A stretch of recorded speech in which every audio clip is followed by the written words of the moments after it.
Welcome to Daily English Flow. Stay until the end for a special bonus tip. Don't forget to like and subscribe. This is the brief on mastering natural English writing. Ever wonder why your perfect grammar still sounds a bit, translated? Well, a lot of us hit this notorious B2 wall, where our writing is flawlessly grammatical but feels kind of stiff and robotic. So this guide is a total masterclass on how to finally make your words flow like a native speaker's.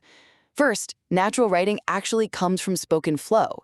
You gotta try the speak then write method, which is where you literally explain your idea out loud before typing it, just to bypass that stiff formality trap. Think of grammar rules as the sheet music, right? But the rhythm is the actual music you hear. You always want to ask yourself, would a real human actually say it this way? Second, let's talk about sentence architecture, or the sentence length symphony. Because monotonous paragraph lengths will absolutely kill your reader's engagement. You want to use long sentences, like 25 to 35 words, to carefully build up context, and medium sentences of around 15 to 25 words to explain your ideas. But short sentences of 5 to 10 words, they hit hard. See the difference? Finally, natural writing relies heavily on vocabulary and collocations, which are just words that natively fit together.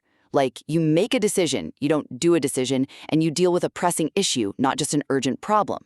Seriously, step away from the thesaurus. Precision and hitting the correct register for your audience always beats just using a bigger word. Ultimately, writing naturally isn't about proving you know the rules. It's about connecting with your reader through rhythm, variety, and precision. Welcome to The Explainer. Today, we're diving straight into a massive misconception in language learning. The source material we're looking at today is on an absolute mission to shatter the myth that good writing is just about having perfect grammar. So let me ask you this. Have you ever written an email, or maybe an essay, in English, read it back to yourself, and just thought, wow, this sounds kinda translated? You know what I mean, right? It's not grammatically wrong, there are 0 spelling mistakes, but it just feels stiff, robotic, maybe a little lifeless. It reads like a machine assembled the words instead of a human being. And let's be honest, it's an incredibly frustrating feeling when you know exactly what you want to say in your head, but the words just won't arrange themselves naturally on the page. Well, at a certain point in your language journey, you're going to have this huge epiphany. Correct absolutely does not equal natural. Correct English follows every single rule perfectly, sure, but it can still feel incredibly foreign to a native speaker. Natural English, on the other hand, that prioritizes flow, rhythm, and context. It actually sounds like a real human being wrote it. You see, native writing is rarely about absolute perfection. It's all about the rhythm and the flow. If you're feeling that exact stiffness in your own writing right now, well, you've hit what's known as the B2 writing wall. It's this super frustrating plateau where a learner is basically writing just to prove they know grammar rules, rather than writing to actually communicate, persuade, or connect with the reader. We're going to climb right over that wall today by treating writing totally differently. We aren't going to look at it as some isolated skill anymore, but as an integration of all your language skills working together. All right, so here's our roadmap for the explainer today. We're going to cover 1. The listening and reading input, 2. Spoken flow to written flow, 3. Vocabulary and grammar upgrades, and finally, 4. Architecture, flow, and voice. Let's kick things off with Section 1, the listening and reading input. I absolutely love this quote. Your ears are the first draft of your pen. Think about that for a second. At this level, listening isn't just about extracting facts or following basic instructions anymore. You're listening to fill up a reservoir of natural rhythm. Natural writing literally has a cadence to it. It has a musical quality. You have to hear that cadence, hear the natural pauses, and internalize the pacing before you can ever hope to actually write it down. So how do we do this? Well, you can actually read like a mechanic by doing what's called a structural autopsy. It's like popping the hood of a beautifully written text to reverse engineer its flow. First, you just read an article for the content. Get the gist of it. Then you read it again, but this time with a pen in hand. You underline the thesis and topic sentences. You literally draw arrows to see how the writer transitions from one idea to the next. You note the lengths of the sentences. This visual map completely reveals the hidden skeleton of great writing. Moving right along to Section 2, spoken flow to written flow. Now, the absolute key here is bypassing mental translation. You know, when you translate from your native language in your head, it instantly kills the flow. To fix this, try the speak then write method. Speak your idea out loud first, exactly as if you're explaining it to a friend over coffee. Record it on your phone and transcribe your exact words. And yes, I mean even the messy ones. Then, and only then, refine the grammar. You want to capture the organic, warm flow of your spoken ideas before that stiff, robotic writing voice takes over your brain. Because if you don't do this, it's so easy to fall into the formality trap. Learners often switch into this totally unnatural register the second they pick up a pen. They'll write things like, "It is of paramount importance to note that," when a native speaker would simply use their natural voice and say, "It's important to note that." If you write the first one, you sound like a machine. A really great rule of thumb is this: if you stumble while reading a text aloud, your reader is absolutely going to stumble reading it silently. All right, time for Section 3, Vocabulary and Grammar Upgrades. You know, incorrect collocations are honestly the single biggest giveaway of non-native writing. But what are they? Basically, collocations are just the natural, expected combinations of words that native speakers use. They act as single, unified units of meaning. It's really all about precision over breadth here. You might have the grammar completely right, but if the word combination is slightly off, it sounds weird. For example, you don't do a decision, you make a decision. You don't give a threat, you pose a threat. You conduct research. You are deeply concerned, rather than just very worried. It's a pressing issue, not just an urgent problem. All of these upgrades show that B2 vocabulary is about precision and fitting naturally into the context, not just using whatever word is technically allowed by the dictionary. You can kind of think of your vocabulary as a register map. Just take a look at the concept of starting something. If you're talking to a friend, you'd probably say kick off. To a colleague, you'd say begin. But to a client, you might say commence. Using the wrong register is literally like wearing a tuxedo to a beach party. Sure, you're technically dressed, but you look completely out of place. You have to map your vocabulary to the exact formality of your situation. Now, let's look at how this builds our grammar toolkit. Grammar is no longer just this annoying cage of rules restricting you. It's an orchestra, and you're the conductor. Enter the Cleft sentence. This is a brilliant little grammatical structure used to spotlight a specific piece of information and force the reader's focus right where you want it. Here's exactly how you conduct that orchestra. A standard sentence reads, "The lack of funding caused the project's failure." And, that's fine. But look at the it cleft emphasis. It was the lack of funding that caused the project's failure. See the difference? Suddenly, you completely control the reader's experience. You are delivering maximum impact by literally pointing a spotlight straight at the funding. Which brings us to our final part, Section 4, Architecture, Flow, and Voice. Here is where it gets really fun. You need to use a long, flowing sentence of exactly 25 to 35 words to carefully explain your context and build your overarching narrative for the reader. Then follow it with a short sentence for sudden impact, for drama. Finally, you use a medium sentence of around 15 to 20 words to seamlessly transition the idea and just restore the rhythm. Next up, we need cohesion without the clutter. And I'm going to warn you right now about something I call linking word overload. Please do not start every single sentence with moreover, furthermore, or however. It makes your writing feel like a mechanical checklist. Instead, use pronouns like this or these to refer back to previous ideas naturally. Use synonyms to maintain continuity. Try to limit your formal linking words to just 2 or 3 per paragraph, so your cohesion feels like a river flowing naturally. And through all of this, you just have to remember that truly great writing is almost never written on the first try. You have to edit. So, here's a highly concrete, 4-step systematic editing process you can apply to your very next draft. Pass 1, structure. Ask yourself, does each paragraph have exactly one clear topic? Pass 2, the sentence check. Brutally break up any sentence over 35 words. Pass 3, the word check. Swap out vague nouns for precise alternatives. And finally, Pass 4, the read aloud check. Read it out loud and fix any spots where you naturally stumble. Because, as they say, great writing is 20% creation and 80% revision. I really want to reassure you here. Writing an ugly first draft is perfectly fine. Actually, scratch that. It's completely normal. Let the ideas flow out of you naturally.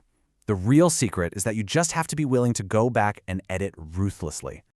Write not to impress, write to connect. This little phrase perfectly summarizes the core philosophy of everything we're looking at in this explainer today. You are no longer writing just to prove you memorized a grammar rule. You're building a seamless bridge from your mind directly into the reader's mind. And every single word choice, every punctuation mark, every sentence length variation, it's all just a plank in that bridge. So, I want to wrap up this explainer by leaving you with one big question. What will you build with your new tools? Now that you know how to reverse engineer rhythm, trust your spoken voice, and edit for flow, it is time to put it all into practice. Go grab a pen, open up a blank document, and just start writing naturally. Until next time, keep learning, keep building, and keep connecting. Have you ever written an email or, an essay in English, read it back, and thought, wow, this is grammatically perfect, but it sounds completely robotic? Oh, absolutely. I hear this all the time. Right, like you know exactly what you want to communicate in your head, but then you look at the screen, and the words just feel, well, stiff. Yeah, they feel translated, like a machine just kind of assembled the sentences instead of a real breathing human being. Exactly. It's the purgatory of fluency. You're trapped between being competent and being natural. And there's actually a specific name for this exact plateau. Oh, really? Yeah. In language learning frameworks, they call it the B2 level. The B2 level, okay. Right. It's that upper intermediate stage where, you aren't making those glaring spelling or grammar mistakes anymore. Because you have a huge vocabulary by that point. Exactly. You have the vocabulary, you completely understand the rules. But despite all that technical knowledge, the underlying rhythm still feels just slightly foreign. Which is so frustrating. So today, we are welcoming you to this deep dive into a really fascinating masterclass guide on conquering that exact barrier. The B2 writing wall, as the sources call it. Yes, the B2 writing wall. Our mission for this deep dive is straightforward. We want to help transform your English writing from, technically correct but unnatural to clear, flowing, and genuinely native sounding. And achieving that requires a pretty massive paradigm shift based on our source material today. Because the core premise here is that correct is not the same thing as natural. Right. That is the hard truth. Native-sounding writing isn't about proving to your reader that you memorize the grammar rules. Which is what we're all taught in school, honestly. Right, but it's really about architecture. It's about this invisible rhythm and flow. And to achieve that flow, the sources reveal a pretty surprising secret. Highly counterintuitive. To master writing, you actually have to hack all 6 core language skills. You can't just study writing to get better at writing. Okay, let's unpack this. Because if I'm staring at a blank document, trying to write a better memo, my first instinct is absolutely not to go practice my listening skills. No, of course not. It sounds completely disconnected. So how do those even connect? Well, the text suggests that before we can output natural writing, we have to radically change how we consume English in the first place. Meaning we have to move from consuming for content to consuming for craft. Exactly. You have to change your entire linguistic diet, starting with the input engine. Which is listening and reading. Right. Because listening and writing, at first glance, one is passive, receiving sound waves, and the other is actively producing text. Yeah, they seem totally unrelated. But natural writing has a musical cadence. It has these specific pacing and breathing patterns that a textbook just cannot teach you. You have to actually hear the music first. Yes. So when you listen to a high-quality podcast or a TED Talk, you have to stop listening just for the facts.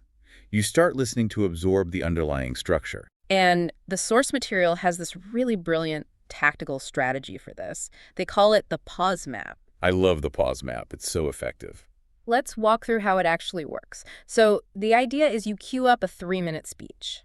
But you don't take notes on the argument. Right, no notes on the content. You get a blank piece of paper, and every time the speaker naturally pauses for breath or, for emphasis, you draw a slash. Which is simple slash mark. Yeah, and then every time you feel them shift to a brand new subtopic, you draw a solid line. Which turns the whole exercise into this powerful visualization tool. Because when you finish that 3-minute clip, you're not looking at a summary of their ideas. No, you are looking at a literal visual representation of their cadence. You literally see how the ideas are clustered together. Exactly. You see where the paragraphs would naturally form if the speech were written down. You map the invisible architecture of spoken English. It's basically like turning speech into sheet music. That is a great way to put it. And then you take that rhythm and apply it directly to your writing. But, mapping speech only gets you halfway there. Right, because we still have to figure out how writers put words on a page without sounding like a textbook. Which brings us to reading and how our reading habits have to evolve. Because at this B2 level, reading is no longer just about comprehension. It becomes an act of reverse engineering. You're popping the hood of a beautifully running car to see how the engine works. Exactly. Instead of asking what the article is telling you, you have to ask, well, how does the writer build this? Like, why did they use a short sentence right there? Why does this paragraph flow so effortlessly. You're actively dismantling the text. I do want to push back on one of the specific reading strategies the text recommends here, though. Oh, the sentence steal. Yes, the sentence steal. Because the advice is to literally just steal sentences from great writers. It is. Wait, so the advice is literally just to steal from great writers. Isn't that plagiarism? I mean, it sounds like it on the surface. Or is it more like tracing a painting to learn the brushstrokes? Yes, it is exactly like tracing a painting. You are not stealing the author's content. You are stealing their structural skeleton. Okay, let's give an example to make that concrete for everyone listening. So let's say you're reading an editorial and you come across this sentence.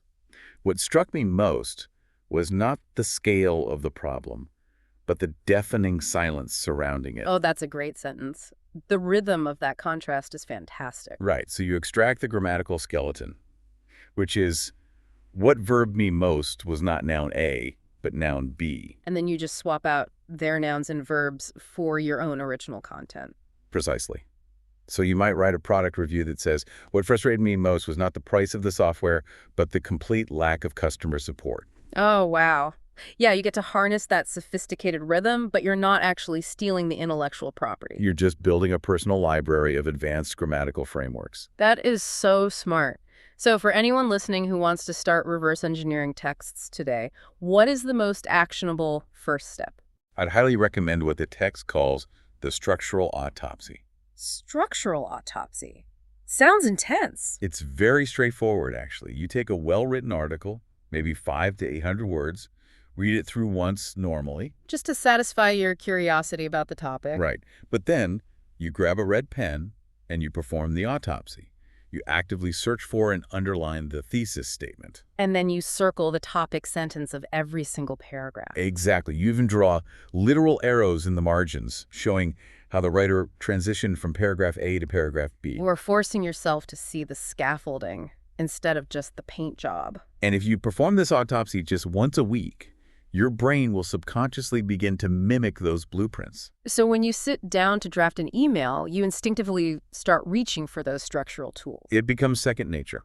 Okay, but let's follow that scenario. Say you've done the autopsies, you've absorbed this natural rhythm through the pause map, then you open a blank document, the cursor is blinking at you, and suddenly panic sets in. All that natural flow just vanishes. That is a huge stumbling block. Because the source material argues that the secret weapon to bridge this gap between consuming natural English and producing it is actually your speaking voice. Yes, and this addresses what the text calls the formality trap. The formality trap. Right. So when learners sit down to type, this psychological switch flips in their brain. They adopt this highly unnatural, rigid writing voice. Because they assume that since they are writing, they need to sound like a Victorian-era philosopher. Exactly. Instead of simply saying, we need to fix this problem quickly, they write, it is of paramount importance that we rectify this issue forthwith. I see that all the time in business emails. And no native speaker would ever actually say that out loud in a normal professional context. Never. It immediately feels robotic and just overly academic. The irony is that in trying to sound super proficient, they accidentally highlight their lack of natural fluency. Completely. So the remedy is to let your speaking voice actively filter and guide your writing voice. Here's where it gets really interesting. The text outlines this specific technique called the speak then write method. It is a game changer. Before you try to type out a difficult paragraph, you stop. You pretend you're explaining the core idea to a smart but casual friend, and you dictate it out loud into your phone's voice memos. And then you listen back and transcribe your own spoken words. It's essentially using your own mouth as a first draft filter to catch the robotic language before it ever has a chance to infect the page. It acts as an incredibly effective diagnostic tool. I do have to admit, though, I have a practical issue with this. Okay. If I'm sitting in a busy, open-plan office or like a crowded coffee shop, I can't just start talking to my phone every time I need to send an email. No, definitely not. So how do we adapt this for a fast-paced public environment? It's a totally fair point. You don't always need to record audio. The core mechanism is just getting the words out of the cognitive realm and into the physical realm. So if you can't speak out loud, you can subvocalize. Like just mouthing the words silently to yourself as you type? Exactly. Yeah. Or simply ask yourself in your head, if my colleague walked up to my desk right now and asked what I'm working on, how would I say this to them? And whatever that casual spoken answer is, that is your first draft. You capture that flow, and then, sure, you can go back in and upgrade a single vocabulary word or fix the punctuation. But the foundation is undeniably human. And when you rely on that spoken filter, you naturally pull in something the text highlights as absolutely vital. And I know you got really excited about this part in our notes. Oh, conversational connectors. You really do love a good transition phrase. I do. I cannot stress the importance of these enough. They are the absolute secret sauce of natural, engaging writing. Okay, give us some examples. Well, in spoken English, we naturally rely on these transition phrases that sound warm but are structurally very logical. Think of phrases like, the reality is, or, here's the problem. Or something like, at the end of the day. Yes. When you deploy these in semi-formal writing, they work absolute magic. They create this undeniable sense of a real, breathing human voice guiding the reader through the logic. It builds warmth. It really does. It keeps the reader engaged, which is just vastly superior to hitting them over the head with rigid academic transitions, like furthermore or moreover at the start of every single paragraph. Yeah, that just lowers the temperature of the text. It makes it approachable. Exactly. But, you know, a warm, approachable flow without any structure is basically just a puddle. That is very true. If we just transcribe our stream of consciousness, the reader will eventually get lost. We have to pour that natural flow into a sturdy container. And now we enter the architecture of writing. Because at an advanced level, writing is fundamentally about building paragraphs that act as a closed circuit. You want to guide the reader from the first capital letter to the final period without them ever experiencing friction. Precisely. And the text suggests viewing a well-crafted paragraph as a mini-essay with three distinct parts. First is the promise. The promise, that would be the topic sentence, right? Yes, you are telling the reader exactly what to expect. You make a promise about what the next few sentences are going to prove. Okay, what comes after the promise? Then comes the evidence. These are the 2 to 4 supporting sentences that actually deliver on the promise. Using data, specific examples, or detailed explanation. Exactly. And finally, you have the bridge. The bridge. This is the concluding sentence that wraps up the current thought and seamlessly hands the baton to the next paragraph. So if you stick to that architecture, promise, evidence, bridge, your reader will always know exactly where they are in your argument. They will never get lost. So the 3-part architecture is our structural foundation, but let's zoom in on the actual words we are placing inside that foundation. The vocabulary. Right. The source material argues that vocabulary acquisition at this stage completely changes. It's no longer a game of breadth. No, it's not about knowing 1,000 words anymore. It's about knowing the exact right word for the room. Precision becomes everything. And a huge component of precision is mastering what linguists call register. The author uses a really fantastic analogy here.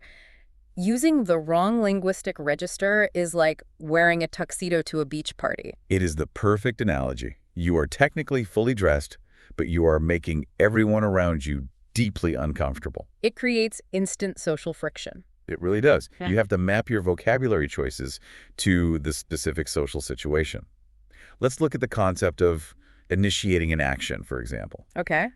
If you are in an informal register chatting with your team, you might say, let's kick off the meeting. Sure, very casual. But if you transition to a neutral professional setting, you elevate the register slightly and you start or begin. And if you are drafting a highly formal legal contract, Then you use commence. right, and if you use commence in a quick Slack message to your coworker, you sound like a time traveler from 1850. You really do. It immediately breaks the illusion of natural fluency. And right alongside register, there is the massive hurdle of collocations. Well, collocations. These are so important. Explain collocations for us, because I think this is where a lot of people get tripped up without even realizing it. Absolutely. Collocations are specific word pairings that native speakers culturally and historically expect to hear together. They're arbitrary, but they're completely rigid. Exactly. Incorrect collocations are the most glaring giveaway of non-native writing. For example, in English, you pose a threat. You do not give a threat. Right. You make a decision. You do not do a decision. But wait, why? I mean, doing a decision makes complete logical sense. Both make and do imply action. Why does one sound entirely wrong? It really just comes down to the historical evolution of the language. Over centuries, certain verbs and nouns just stuck together through repeated use. Until they basically fused into a single chunk. Exactly. Native speakers process make a decision not as 3 separate words, but as one unified concept. So when you say do a decision, it forces their brain to pause and process the words individually. Which breaks the flow. You cannot translate word for word from your native language. Yeah. You have to memorize these collocations as unbreakable units. Which brings up a highly practical tool from the text that you can deploy right now. They call it the synonym ladder. The synonym ladder is a great technique. It's a method for intentionally stepping up your vocabulary to show nuance. Right, to be more precise. Let's say you're writing an email to a client, and you realize you've used the word good 3 times. It sounds repetitive and slightly elementary. So you climb the ladder, the base is good, step 1 up might be adequate, Climb higher to proficient. and climb 1 more step to exemplary. By deliberately choosing exemplary, your writing instantly demonstrates a level of precision. It tells the reader you are treating their time and the topic with deep respect. It shows care. You aren't just throwing words at a page, you are curating them. But if the 3-part paragraph is the skeleton of our writing and precise vocabulary is the muscle, then grammar is the pulse. Grammar is what breathes life into the whole system. And this requires the biggest mindset shift of all, because we are so conditioned by school to view grammar as a cage. A set of rigid rules designed by teachers to catch our mistakes with a red pen. But the text argues that at an advanced level, grammar is an orchestra and you are the conductor. You are no longer just trying to build a correct sentence. You are using structural tools deliberately to control the reader's experience. You're controlling their pacing, their breathing, and their emotional reaction to the information. Let's look at how that works mechanically. The text introduces this concept called the sentence length symphony, which I just think is brilliant. It really is. The core pattern is long, short, medium. So you start with a long sentence, maybe 25 to 40 words. Right, to thoroughly build context, add necessary detail, and deeply immerse the reader in a complex explanation of the problem at hand. Then you follow it up with a medium sentence of about 15 words to provide a steady, forward-moving transition. And then you hit them with a short sentence. Just like this. Exactly. You can physically feel how that short sentence lands. It delivers absolute impact. It acts as a punchline. Yes. Because if every single sentence in your paragraph is exactly 20 words long, the reader's brain enters a state of hypnosis. It just becomes a drone. The lack of variety puts them to sleep. Yeah. The variation in length is what actually creates the music. Beyond sentence length, the text highlights advanced grammatical tools that many of us were explicitly taught to avoid. The biggest one being the passive voice. Right. The standard advice is never use the passive voice. It makes your writing weak. But the text rebrands this as the strategic passive. Because the blanket rule against the passive voice is simply wrong. It is. Sometimes the passive voice is the exact psychological tool you need. Give us a scenario. Let's say you are writing a post-mortem report on a project that failed, and you need to sound highly objective and diplomatic. Okay. If you use the active voice and write, "The marketing team made catastrophic mistakes," you are pointing a massive finger. It creates immediate defensiveness. It's super aggressive. Exactly. But if you deploy the strategic passive, you write, "Catastrophic mistakes were made during the marketing rollout." Ah, the action itself becomes the focal point, and the actor is totally removed. It's a way to state the hard truth without the hostility. It's basically linguistic diffusing. There's another tool mentioned here called cleft sentences. Cleft sentences. Yeah, I had never heard that formal term before, but the mechanics of it are fascinating. Cleft sentences are an incredible mechanism for forcing extreme emphasis. Walk us through how they work. Imagine a standard sentence. The sudden lack of funding caused the project's failure. It's fine, but it's flat. Right. A cleft sentence splits that thought to spotlight one specific element. You rewrite it as, "It was the sudden lack of funding that caused the project's failure." Why does that work so well? Like, what is it actually doing to the reader's brain? Well, by adding "it was the beginning," you are creating a microscopic moment of suspense. The reader's brain anticipates the reveal. Exactly. It forces their eye directly onto the lack of funding. You are taking a highlighter to a specific part of your sentence without changing the actual data. And punctuation plays a massive role in this orchestra, too. A huge role. We tend to think of commas and periods as just traffic lights, but they actually dictate the pacing of the internal voice reading the text. A period is a hard stop and a full breath. A semicolon connects two intimately related ideas, creating this seesaw of balance in the reader's mind. And the M dash. The long dash. Right, the M dash acts as a sudden dramatic interruption to the thought process. If we connect this to the bigger picture, the ultimate goal of all these tools, the intentional sentence lengths, the strategic passive voice, the dramatic em dashes, is not to show off how smart you are. Definitely not. Yes. It's not about proving your mastery of English. Yeah. It is the exact opposite. The goal is to guide the reader so effortlessly, so seamlessly, that they completely forget they are reading. They don't notice your grammar at all. They only experience your ideas. So what does this all mean? We've covered a massive amount of territory today. We explored how to borrow the hidden musicality of English by using the pause map while listening. We talked about using the messy, natural flow of your speaking voice to bypass the rigid formality trap. We broke down the three-part architecture of a paragraph, the cultural landmines of collocations, and finally, how to conduct your grammar like an orchestra to control the pulse of the reading experience. It means that achieving native-level writing is not a test of rote memorization. It is an act of human empathy. Empathy. I love that. When you write naturally, you are building a sturdy, invisible bridge directly from your mind into your reader's mind, respecting their time and their energy every step of the way.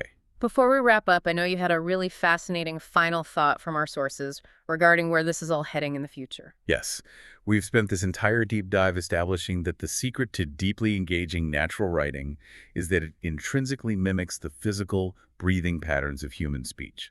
It really is the music of human breath captured on a page. And that raises a profound question about our future.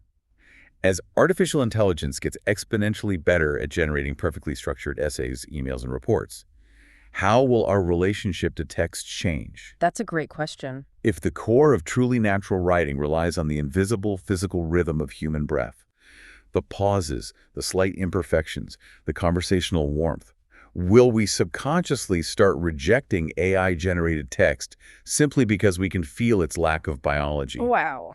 Will we always be able to sense that the machine typing the words never actually had to pause to take a breath? It's an incredible thing to think about. As the machines get technically perfect, the human imperfections might become the very thing we value most. Exactly. We want to thank you so much for joining us on this deep dive. Now, take these tools, use your speaking voice as a filter, and go write your next ugly first draft.